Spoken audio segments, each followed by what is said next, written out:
सात भाई और एक बहन, इनकी है ये कहानी।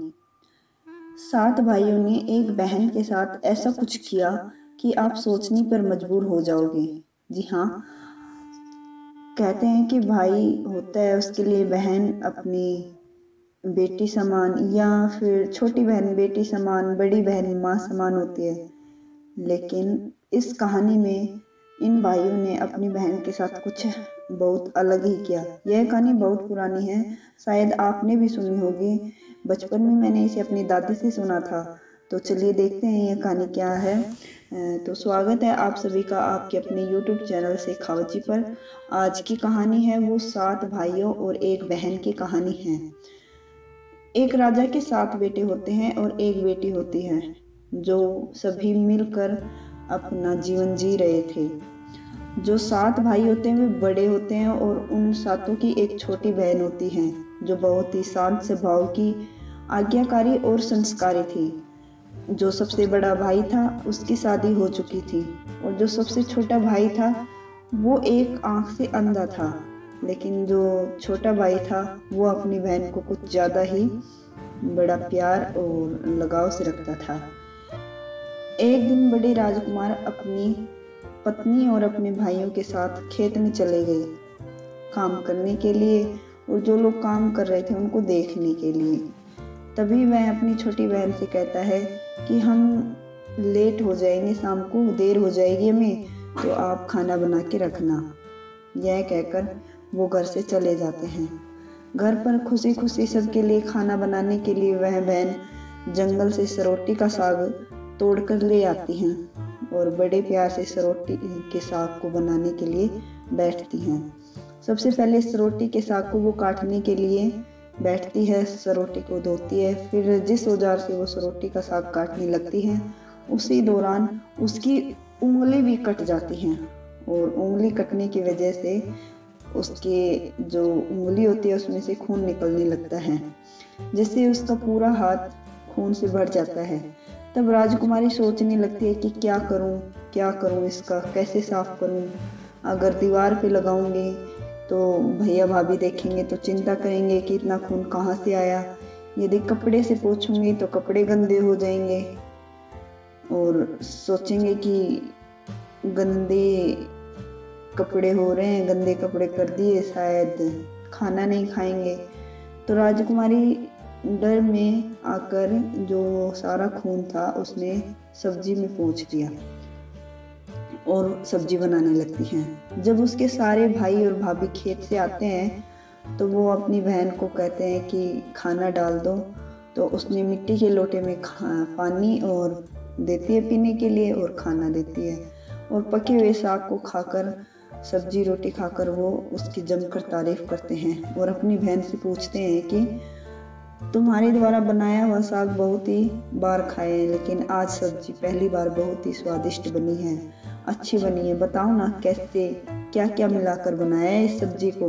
तो राजकुमारी डर जाती है, वो सोचती है कि कहीं भाइयों को पता न चल जाए, इसलिए वो चुप ही रहती है। लेकिन भैया कहते हैं कि नहीं बताओ ना, आज कुछ अलग ही स्वाद है सब्जी में, ऐसा कैसे बनाया है। अगले दिन फिर वो बहन से पूछते हैं कि बताओ सब्जी में क्या मिलाया था, सब्जी के इतनी अच्छी कैसे बनी थी। तब उसने कहा कि खून लगे साग का स्वाद, जिसमें उसने खून लगाया था। तो वो बात बताती है कि जिस दिन मैं सब्जी काट रही थी उस दिन मेरी उंगली कट गई थी, उसी वजह से जो सारा खून था उसमें चला गया सब्जी में, शायद हो सकता है इसी वजह से स्वाद बनी वो सब्जी। तो जो भाई होते हैं उन्हें यह सच्चाई पता चलती है, तो वो बहुत ही लालची किस्म के थे। बाकी भाइयों से कहा एक भाई ने कि बहन का खून इतना स्वादिष्ट है तो इसका मांस कितना स्वादिष्ट होगा। यह बोलकर सभी भाइयों के बीच चर्चा करने लगता है। सबसे छोटे भाई को छोड़कर बाकी भाइयों ने राजकुमारी को मारने की सोची कि इसे मारकर इसका मांस खाएंगे। मांस खाने की सोचकर उनके मुंह से लार टपकने लगती है। इसका आभास छोटे राजकुमार को हो गया कि अब ये मेरी बहन को मारेंगे और उसका मांस खाएंगे। एक दिन जब सातों भाई शिकार खेलने के बहाने राजकुमारी को अपने साथ लेकर चले जाते हैं, जहां फूलों से निर्मित 4 केंद्र के वृक्ष पर बने मचान के नीचे पहुंचते हैं, जिस पर अपनी बहन को झूठ बोलकर ऊपर चढ़ा देते हैं। कहते हैं कि इस मचान पे आप बैठ जाओ, खड़े हो जाओ, नहीं तो जंगली जानवर आ जाएंगे। अगर तुम इस पे चढ़ोगी तो जंगली जानवर तुम पे हमला नहीं करेंगे। इस प्रकार सातों भाई अपनी बहन को मचान पर बैठाकर अपना अपना धनुष बाण लेकर शिकार करने के लिए चले जाते हैं। तब राजकुमारी को पूरा आभास हो जाता है कि आज उसका आखिरी दिन है, लेकिन वह चाहती थी कि उनके भाइयों की इच्छा पूर्ण हो, इसलिए वह मचान पर जाकर बैठ जाती हैं। फिर सभी भाई केंद्र के वृक्ष पर बने मचान से कुछ दूरी पर स्थित एक छोटा पहाड़ होता है, उसके पीछे छुप जाते हैं और अपने धनुष बाण को, चट्टान होती है एक वहां पे, उस पर रगड़ने लगते हैं ताकि वह अपने धनुष की बाण की जो धार है उसको तेज कर ले। पहाड़ के ऊपर सबसे पहले बड़ा भाई अपना निशाना लगाता है, तीर छोड़ता है।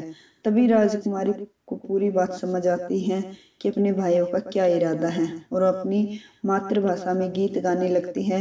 बिंदु बिंदु दादा छाती ताइक ताइक, अर्थात जान से मारना ही है भाई साहब, तो तीर को सीधे मेरे छाती में मारो, मेरी छाती पे वार करो, इधर उधर तीर क्यों चला रहे हो। फिर सभी भाई बारी बारी अपने तीर चलाते हैं, तीर को धार देते हैं, लेकिन किसी का भी तीर राजकुमारी के सीने पर नहीं लगता है। छयों भाई का जो निशाना है वो खाली चला जाता है। सबसे छोटे भाई को तीर चलाने के लिए कहा जाता है, लेकिन वो तीर चलाने के लिए राजी नहीं होता है। लेकिन जबरन उसे कहा जाता है कि हम तुझे मारेंगे, नहीं तो तीर चला। राजकुमारी जानती थी कि उसके छोटे भाइयों में सबसे छोटा भाई बाकी की तरह लालची नहीं है। छह भाई छोटे भाई पर पूरा दबाव डालते हैं और कहते हैं अगर वह तीर नहीं चलाएंगे तो तेरी बहन को भी मार देंगे। फिर छोटा राजकुमार उदास मन के साथ तीर को थोड़ा ही धार कर दूसरी दिशा में तीर छोड़ने की कोशिश करता है और तीर को धीरे से छोड़ता है। राजकुमारी हर बार की तरह इस बार भी गीत गाती है, बिंदु बिंदु दादा छाती ताइक ताइक। इतने में छोटे भाई का तीर सीधे राजकुमारी के सीने को भेद देता है और राजकुमारी मर जाती है। उसकी आत्मा उसी स्थान पर भटकने लगती है। वह देखती है कि उसके शरीर का मांस खाने के लिए उसके भाई कैसे लालच कर रहे हैं। वह सबसे छोटे राजकुमार को जबरदस्ती मार पीट कर उसके शरीर को काटने का आदेश देते हैं। बहन के मांस को पकाने के लिए बहुत सारी लकड़ी चाहिए। अब राजकुमार को जंगल में भेजा जाता है। कहते हैं कि जाओ, तुम जंगल में जाओ और लकड़ी तोड़ के लेके आओ। वह जाता है, ढेर सारी लकड़ी जमा करता है और सोचता है इतनी सारी लकड़ी कैसे लेके जाऊंगा। उनके भाइयों ने जो रस्सी दी थी वो 7 टुकड़ों में दी थी ताकि ये देर से आए और इतने में हम मांस के टुकड़े कर लें जो ये देख ना पाए या इसे ज्यादा तकलीफ ना हो। उन्हें जोड़ने पर भी यह रस्सी इन लकड़ियों को बांध नहीं पाएगा। देर होने के डर से राजकुमार उदास होकर रोने लगता है। उसके आंखों से आंसू धरती पर गिरने लगते हैं। वह अपनी बहन को याद करके रो ही रहा होता है। नाग को देखता है और राजकुमार नाग देवता को अपनी पूरी आपबीती सुनाते हैं। फिर नाग देवता उसे कहते हैं कि मैं लकड़ी में रस्सी की भांति लिपट जाता हूँ और तुम जैसे ही लकड़ी को वहां रखोगे तो मैं धीरे से निकल जाऊंगा। और राजकुमार ऐसा ही करता है। सभी बड़े भाई यह देखकर चकित हो जाते हैं कि उनका छोटा भाई रस्सी के 7 टुकड़े होने के बावजूद भी जंगल से इतना सारा लकड़ी लेकर आ गया है, और वो भी इतनी जल्दी। बाद में वे लोग अपने छोटे भाई को फिर से वहां से हटाने के लिए एक घड़ा देते हैं और कहते हैं इसमें पानी लेके आओ, लेकिन उस घड़े में वे 7 छेद कर देते हैं। छोटा राजकुमार पानी लेने के लिए एक वहाँ पे छोटा सा कुआं होता है, वहाँ जाता है, घड़े में पानी भरता है, लेकिन उसमें छेद होने के कारण सारा पानी गिर जाता है और राजकुमार वहीं बैठकर सोच कर रोने लगता है कि बिना पानी के वापस जाऊंगा तो बड़े भैया मारेंगे। यह सारी घटना को जो छोटा कुआं होता है उसके मेंढक, केकड़ा और मछली सुन व देख रहे होते हैं। वे तीनों राजकुमार को रोता देखकर पूछते हैं कि क्यों रो रहे हो। फिर राजकुमार उन्हें अपनी आप बीती को विस्तार से बतलाता है और कहता है कि मैं अपनी प्यारी बहन के शरीर को मांस को कैसे खा सकता हूँ, मैं नहीं खाऊंगा। तो बड़े भैया लोग मारपीट करेंगे, नहीं खाऊंगा। तो तब मेंढक कहता है कि तुम परेशान मत हो, सबसे पहले तो तुम पानी लेके जाओ। हम सब मेंढक जो होता है वो कहता है कि मैं घड़े के छेद में चिपक जाता हूँ। और मछली केकड़ा बोलते हैं कि तुम हमें भी ले चलो, तुम्हारे भाई जब तुम्हारे राजकुमारी का मांस खाएंगे तब तुम मछली को खाना, और जब वे हड्डी को खाएंगे तो तुम केकड़े को खाना, बड़े भाइयों को शक भी नहीं होगा। फिर राजकुमार ने बिल्कुल वैसे ही किया जैसे केकड़ी और मछली ने कहा था। रात को जब राजकुमारी का पका हुआ मांस खाने को परोसा गया तब बड़े भाइयों से छुपाकर वह मांस को दीमक के टीले में डाल देता है और समय बीतने पर वहां एक बांस का झुंड उगाता है। इस घटना के वर्षों बाद एक भीख मांगने वाला जोगी होता है जो उसी बांस के झुंड के पास से गुजरता है। वह सुंदर सुंदर बांस के इस झुंड को देखकर सोचता है कि कितनी सुंदर बांस है, इससे तो कोई वाद्य यंत्र बनाए जा सकते हैं, ये तो कितना सुरीला धुन निकलेगा। उसी क्षण बांस की आवाज आती है, ना काट रे जोगी, ई तो लागे भैया रोपल बांस। जोगी फिर भी बांस को काटता है। जोगी इसी उद्देश्य से एक मोटा बांस का टुकड़ा काट कर ले जाता है कि इस बांस का आवाज सुनकर सभी लोग मुझे और ज्यादा धन देंगे। इस तरह वह घर ले जाता है और एक सुंदर केंद्रा का निर्माण करता है। केंद्रा से इतनी मधुर ध्वनि निकलती है कि जोगी जहां भी इसे बजाता है इसकी ध्वनि से लोग मंत्रमुग्ध हो जाते हैं। एक दिन जोगी घूमते घूमते बड़े राजकुमार के घर पहुंचता है और अधिक धन के लालच में जोगी जोर जोर से केंद्रा बजाना शुरू कर देता है। परंतु इस बार केंद्रा जो बजाने वाला यंत्र होता है उससे सुरीली आवाज नहीं निकलती है, उससे बहुत ही कर्कश आवाज निकलती है। जब भी जोगी कुछ नया बजाने की कोशिश करता बार बार एक ही धुन निकलती, ना बाज रे केंद्रा, ई तो लागे मोर दुश्मन का घर। बार बार यही धुन निकलने पर बड़ा राजकुमार मार पीट कर जोगी को अपने घर से भगा देता है। ऐसे ही घूमते घूमते जोगी हर भाइयों के घर जाता है, लेकिन हर बार की भांति वही धुन, ना बाजरे केंद्रा, ई तो लागे मोर दुश्मन का घर बजता है। यह धुन सुन सारे भाई जोगी को डांट डपट कर उसे पीट कर भगा देते हैं। अंत में वह जोगी सबसे छोटे भाई के घर पहुंचता है। छोटे भाई के घर के आंगन में प्रवेश करते ही केंद्रा खुद ही बजने लगता है, जोर जोर से बाज रे केंद्रा, ई तो लागे मोर छोटे भैया रा घर। बड़ा ही मधुर मीठे स्वर का धुन सुनकर छोटा राजकुमार चंद्रकार मोहित हो जाता है और यह धुन सुनकर छोटे राजकुमार से रहा नहीं गया और जोगी से कहा, केंद्रा की मुंह मांगी मोहर, सोने की मोहर मैं दे दूंगा, लेकिन ये केंद्रा मुझे दे दो। तभी जोगी की कहता है कि ठीक है। वह जोगी को अच्छे से मेहमान नवाजी करता है और उसे अच्छे से धन देकर विदा कर देता है। धीरे धीरे समय कटता रहता है। छोटे राजकुमार अपने काम से बाहर चले जाते हैं और जब भी वो शाम को वापस लौटते हैं देखते हैं कि उसका कमरा बहुत ही सुंदर ढंग से सजा हुआ मिलता है। घर के सारे बर्तन अच्छे तरीके से रखे हैं।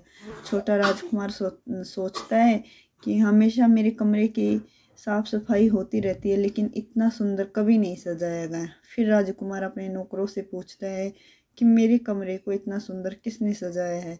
नौकरों के मना करने पर राजकुमार सोचते हैं शायद कोई भाभी आई होगी और मेरे कमरे को सजा कर गई होगी। जब भी राजकुमार घर से काम करने के लिए बाहर जाते यही घटना हर बार देखने को मिलती।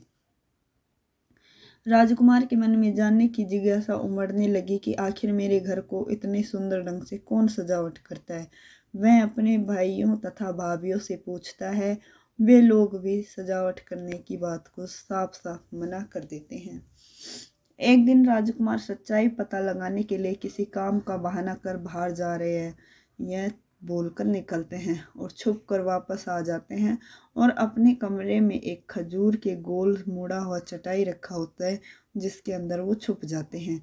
कुछ समय के इंतजार के बाद राजकुमार देखते हैं कि एक खूबसूरत सी लड़की केंद्रा से बाहर निकलती है, कमरे में आती है और उस सारे कमरे की साफ सफाई करके उसी केंद्रा में समा जाती हैं। यह देखकर राजकुमार की आंखें खुली की खुली रह जाती है। जब वह लड़का राजकुमार उस लड़की की ओर देखता है तो वो उसकी छोटी बहन जैसी ही होती है।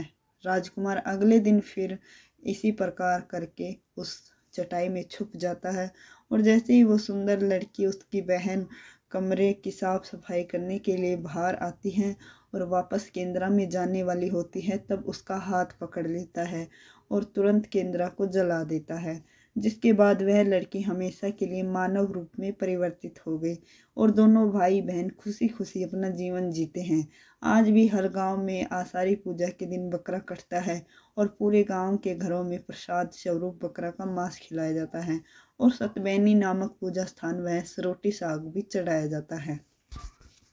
तो कैसी लगी आपको यह स्टोरी? अगर अच्छी लगी हो तो सब्सक्राइब कीजिए, शेयर कीजिए, कमेंट कीजिए।